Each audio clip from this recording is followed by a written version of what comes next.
Assalamualaikum warahmatullahi wabarakatuh. Perkenalkan, nama saya Mega Utami Kurniawan dengan NIM 2190302204 dari kelas C1 pagi. Di sini saya akan membahas checklist analisa kelayakan usaha, produk atau jasa yang sudah saya survei. Jasa yang sudah saya survei yaitu Tour and Travel atau TT. Di sini ada beberapa kategori nilai. Yang pertama, ada potensi rendah dengan nilai -1, yang kedua potensi sedang dengan nilai 0, dan yang terakhir potensi tinggi dengan nilai 1.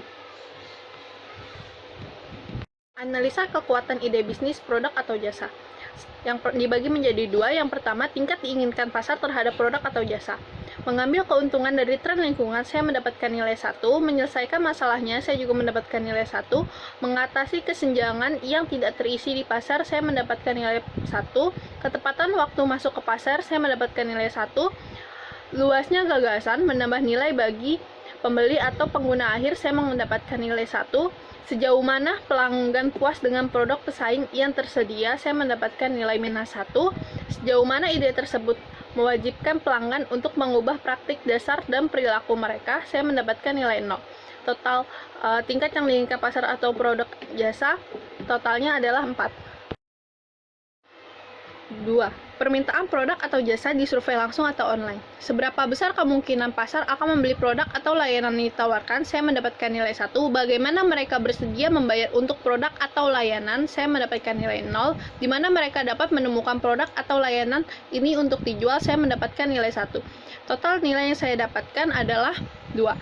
Untuk tingkat permintaan produk jasa disurvei langsung atau online. Totalnya itu 6 dibagi 2, jadi saya mendapatkan nilai 3 untuk kategori ini. 2. Kelayakan target industri dibagi menjadi 2. Yang pertama, daya tarik industri.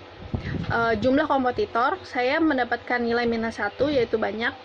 Yang kedua, tahap siklus hidup industri, saya mendapatkan nilai 0 atau fase pertumbuhan. Tingkat pertumbuhan industri di bidang ini, saya mendapatkan nilai 1 atau pertumbuhan tinggi. Pentingnya produk dan atau layanan industri kepada pelanggan, di sini saya mendapatkan nilai 0, sebaiknya memiliki. Margin operasi industri, di sini saya mendapatkan nilai 0, yaitu sedang. Yang kedua, daya tarik target pasar dan konsumen. Untuk identifikasi target pasar untuk usaha baru yang diusulkan, di sini saya mendapatkan nilai 0, mungkin dapat diidentifikasi. Kemungkinan untuk menciptakan penghalang untuk masuk bagi pesaing potensial, di sini saya mendapatkan -1, tidak mampu menciptakan. Daya beli pembeli, di sini saya mendapatkan nilai 1, tinggi. Kemudahan membuat pelanggan sadar akan produk atau layanan baru, di sini saya mendapatkan nilai 1 atau tinggi. Potensi pertumbuhan target pasar, di sini saya mendapatkan nilai 1 atau tinggi. Dalam kategori ini saya mendapatkan nilai 2. Lalu dijumlah menjadi 2 dibagi 2, yaitu saya mendapatkan nilai 1 untuk kelayakan target industri. Yang ketiga, analisa kelayakan organisasi.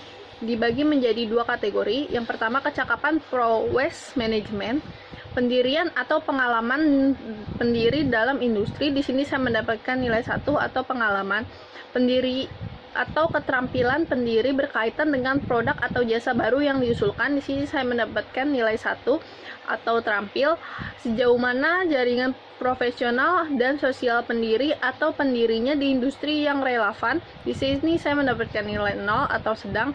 Sejauh mana usaha baru yang diusulkan tersebut memenuhi tujuan dan aspirasi kepribadi pendiri atau pendiri. Di sini saya mendapatkan nilai 1 atau kuat. Kemungkinan tim bisa disatukan untuk memulai dan menumbuhkan usaha baru, di sini saya mendapatkan nilai 1 atau sangat mungkin. Untuk kecakapan atau prowess management, saya mendapatkan nilai 4. Kedua, kecukupan sumber daya.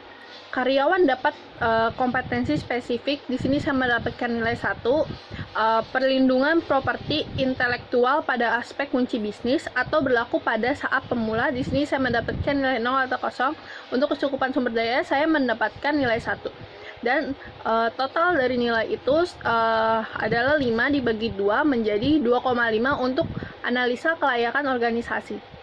4. Kelayakan finansial dibagi menjadi 3 kategori. Yang pertama, nilai modal awal yang dibutuhkan. Nilai ekuitas saya mendapatkan nilai 1, modal utang saya mendapatkan nilai 1, modal khusus saya mendapatkan nilai minus 1. Untuk total dalam kategori total modal awal yang dibutuhkan, di sini saya mendapatkan nilai 1. 2. Kinerja keuangan bisnis sejenis. Karakteristik ekonomi industri, di sini saya mendapatkan nilai 1. Profitabilitas dan risiko saat ini saya mendapatkan nilai 0. Nilai perusahaan, di sini saya mendapatkan nilai 0. Untuk kategori kinerja keuangan bisnis sejenis, di sini saya mendapatkan nilai 1. Yang ketiga, daya tarik finansial keseluruhan. Hasil keuangan historis, di sini saya mendapatkan nilai 0. Proyek pendapatan, di sini saya mendapatkan nilai 1. Keuntungan setidaknya untuk 3 tahun ke depan, di sini saya mendapatkan nilai 1.